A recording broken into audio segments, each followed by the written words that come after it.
সবাই কেমন আছো বন্ধুরা? আশা করি সবাই ভালো আছো। আর দেখো, আজ বানাবো চিকেন কষা। আজ একটু আমি অন্যরকমভাবে বানাচ্ছি। আর দেখো, তেলের উপর দিয়ে দিয়েছি তেজপাতা, জিরে। তেলটা কম হয়ে গেছে তাই তেলটা আবার দিয়েছি। টমেটো দিয়েছি, আদা বাটা, জিরে বাটা, ধনে পাতা, হলুদ, লবণ, হালকা একটু জল। এবার দেখো, মশলাটা আমি আস্তে আস্তে কষিয়ে নেব। আর এটা হচ্ছে শুকনো লঙ্কা বাটা। লঙ্কাটাকে আগে থেকে একটু ভেজে নিয়েছিলাম হালকা করে, আর যেহেতু বেটে নিয়েছি লঙ্কাটা একটু ভেজে নিলে ভীষণ ভালো হয়, কালারটা খুব সুন্দর হয়। এবার মাংসটা দিয়ে হালকা একটু জল দিয়েছি। জলটা দিয়ে দেখো মাংসটাকে আস্তে আস্তে কষিয়ে নেব।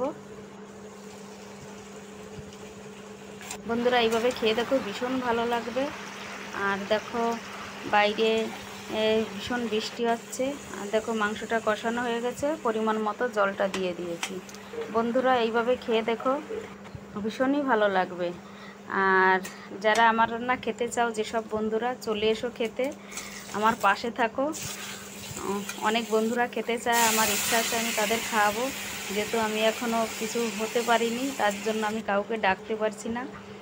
আর নামানোর আগে গরম মশলাটা দিয়ে দিয়েছি। দেখো, আজকের মেনুতে আছে ভাত, মাংস, পটল ভাজা আর কালকের সবজি।